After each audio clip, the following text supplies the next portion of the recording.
Today we're talking about nannying in different countries. If we're just meeting, I'm Candy of experiencednanny.com, and I have 30 years in a background in nannying and childcare with families around the world. On this channel, I share advice, tips, and experiences in childcare, as well as information from and by industry leaders. If this is something that interests you, consider subscribing to my channel and be notified when I upload new content. Today, we're speaking to Maaike. Maaike, thank you for joining us today. Maaike, why don't you tell us a little bit about yourself and how you became a nanny? Yes, thank you for having me here. So my name is Maaike, not a very common name in America, but very common in the Netherlands. So I moved to America 6 years ago, mostly for my husband's job. He's a software developer and had a company in software. And in the Netherlands, it's more babysitting over there than nannying, but I babysat a lot already besides my regular job. Here I first worked as an urban planner for some years, and then I rolled more into nannying, which I'm doing now for about 5 years. And it's been great. It's nice. It's a lot of freedom, a lot of outdoor activities. So I really enjoy that. Great. It's quite a change from urban planning, I'm sure.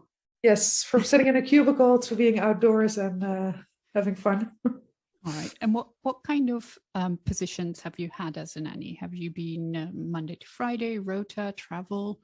Yeah, I've saw all kind of different ones. So I started off with working for 6 different families at the same time. So all one day or one evening or afternoon pickup from school or just taking them to the pool. And then I worked full time for 2 different families. But then COVID hit and I started working for one family full time, which was also really nice. Mostly smaller children, like 1 or 2 years old, but also 7 and 8 years old. And until about 5 months ago, I started as a rotational nanny. So I work 7 days, 24/7, and then I'm 7 days off, which is also really nice. Yes, it does kind of give you some time to recuperate and do things that you want to do. Yes, absolutely. Yeah. All of a sudden you got a lot of extra free time, which is also nice. And it's nice to have free time during the week because you can do things that you need to do, like going to the doctors or making appointments to specific offices, right? Yes, absolutely. Yeah. And weekends are short, so this is nice. So do you do Monday to Monday or do you do usually Tuesday to Tuesday. Okay. So I start Tuesday at 9 until Tuesday 9 the next day. Okay, that's not too bad. But next week, sorry. The next week, yeah. That's not too bad. All right. So thank you very much for that.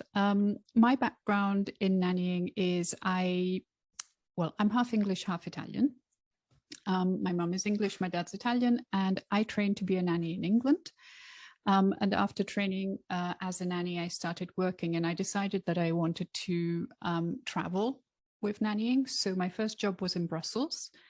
Then I worked in Italy for a year. Then I moved to Texas and I was there for a few years, then moved to London, then back to Texas, and then Austria, and now California. I've worked with families of different backgrounds and different nationalities. And I'm currently not working as a nanny. I'm actually working as a recruiter for nannies. And it's given me a lot of insight in different cultures, in different religions, in different diets. And it's been really, really interesting. I have worked with children from birth all the way to 16. Although I have to say that the younger children are my favorite. I do like babies, but I prefer them to be a little bit older, around 9 months and up. And my favorite age is between 2 and 6.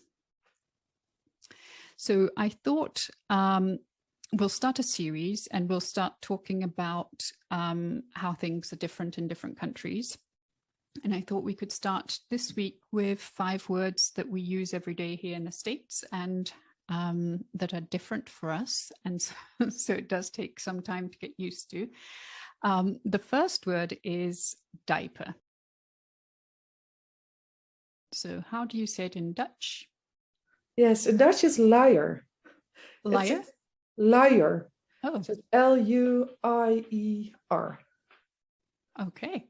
It's weird. It's probably not pronounceable for most Americans. For us in England, it's a nappy. And Okay. for Italians, it's un pannolino. So the second word is pacifier.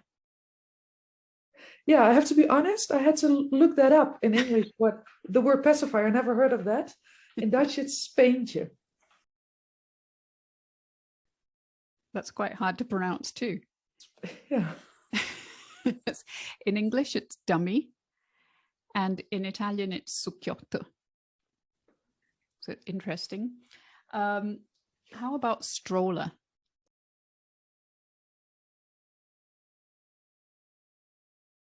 Stroller is in Dutch kinderwagen.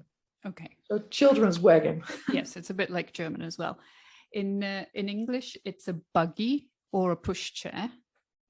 And in Italian, it's un passeggino. And what about crib? Crib is in Dutch kinderbedje. Okay. So children's bed. Okay. And a je behind it because it's if you make it a small word, you use je on the end. Okay. And in English, it's called a cot. And in Italian, it's called culla. And our last word for today is onesie, which I'm sure I know I had to look it up in Italian. Yeah, I had to look it up in Dutch as well. At first I thought, no, it's also onesie. But then I realized it's rompertje. Oh, like a romper. Yeah. Okay. Yeah, exactly. Yeah. But then the small one again. In English, it's a baby grow. And in Italian, it's una tutina. So there you go. That's a cute word. In Italian, you kind of put ina when it's for little, like piccolina, tutina. Okay, oh yeah. Well, hopefully we'll have more nannies join us from other countries, and then we can keep on adding to our repertoire. So thank you for following us today, and we will speak to you soon.